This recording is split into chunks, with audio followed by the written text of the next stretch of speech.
ಇನ್ನು ಸರ್ಕಾರದ ವಿರುದ್ಧ ಮೈತ್ರಿ ಪಕ್ಷಗಳ 6ನೇ ದಿನದ ಪಾದಯಾತ್ರೆ ಆರಂಭವಾಗಿದೆ.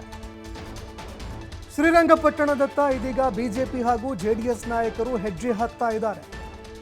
ತೂಬಿನಕೆರೆಯಲ್ಲಿ ಸಾಗ್ತಾ ಇರುವಂತಹ ಪಾದಯಾತ್ರೆಯಲ್ಲಿ ಕಾರ್ಯಕರ್ತರು ಕೂಡ ಭಾಗಿಯಾಗಿದ್ದಾರೆ. ಸಾವಿರಾರು ಕಾರ್ಯಕರ್ತರು ಭಾಗಿಯಾಗಿದ್ದಾರೆ. ಅದೇ ರೀತಿಯಾಗಿ ನಾಯಕರಿಗೆ ಅದ್ದೂರಿ ಸ್ವಾಗತವನ್ನು ಕೂಡ ಕೋರಲಾಗ್ತಾ ಇದೆ.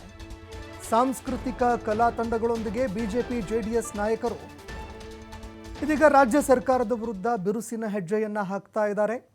ಅದೇ ರೀತಿಯಾಗಿ ಪಾದಯಾತ್ರೆ ಉದ್ದಕ್ಕೂ ಬಿಜೆಪಿ ನಾಯಕರ ಹರ್ಷೋದ್ಗಾರ, ಕಾರ್ಯಕರ್ತರ ಹರ್ಷೋದ್ಗಾರ ಕೂಡ ಹೆಚ್ಚಳವಾಗ್ತಾ ಸಾಗ್ತಾ ಇದೆ. ಇನ್ನು ದಾರಿಯುದ್ದಕ್ಕೂ ಸಾಗ್ತಾ ಇರುವಂತಹ ಬಿಜೆಪಿ ನಾಯಕರಿಗೆ ಅದ್ದೂರಿ ಸ್ವಾಗತ ದೊರೀತಾ ಇದೆ.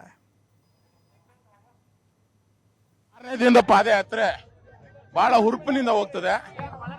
ನಮಗೆಲ್ಲ ಕನ್ಫ್ಯೂಸ್ ಆಗ್ತದೆ, ಏನು ಮಂಡ್ಯದಲ್ಲಿ ನಡೆದದು ಅಥವಾ ಶಿವಮೊಗ್ಗದಲ್ಲಿ ಅಂತ ಹೇಳಿ ಸ್ವಲ್ಪ ಕ್ಲಾರಿಫೈ ಮಾಡ್ಬೇಕಂತ.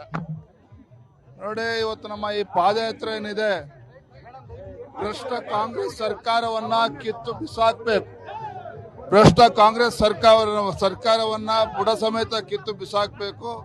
ಈ ಒಂದು ಸಂಕಲ್ಪದೊಂದಿಗೆ ನಾವು ಮತ್ತೆ ಮಿತ್ರ ಪಕ್ಷವಾಗಿರ್ತಕ್ಕಂಥ ಜೆಡಿಎಸ್ ನ ಹೋರಾಟ, ನಮ್ಮ ಹೋರಾಟ ಅಧಿಕಾರಕ್ಕೋಸ್ಕರ ಅಲ್ಲ.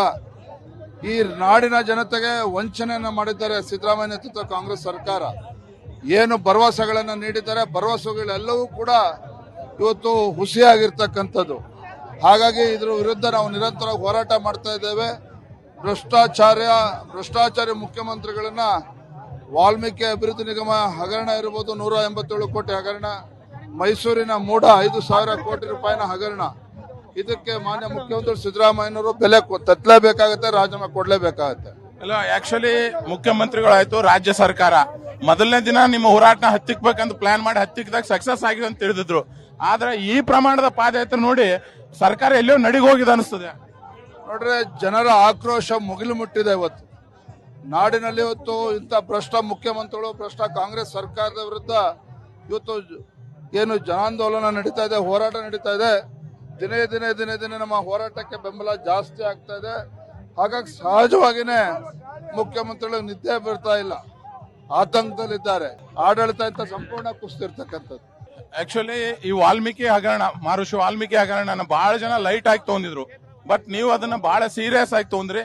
ಎಲ್ಲ ಕಡೆ ಒಂದು ಕಂಪ್ಲೇಂಟ್ ಇತ್ತು, ಯಾವ ಪಕ್ಷ ಬಂದ್ರು ದಲಿತರ ವಿಷಯದಲ್ಲಿ ಪ್ರಾರಂಭ ಮಾಡ್ತಾರೆ, ಅಂತಕ್ಕೆ ಒಯ್ಯಂಗಿಲ್ಲ ಅಂತೇಳಿ ಬಹಳಷ್ಟು ಆರೋಪಗಳಿದ್ವು ಎಲ್ಲಾ ಪಕ್ಷದ ಮೇಲೆ.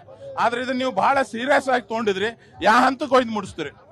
ಪರಿಶಿಷ್ಟ ಪಂಗಡಗಳ ಅಭಿವೃದ್ಧಿಗೆ ಮೀಸಲಿಟ್ಟಿರ್ತಕ್ಕಂಥ ಹಣವನ್ನೇನು ಕೊಳ್ಳೆ ಹೊಡೆದಿದ್ದಾರೆ ಕಾಂಗ್ರೆಸ್ ಸರ್ಕಾರದವರು.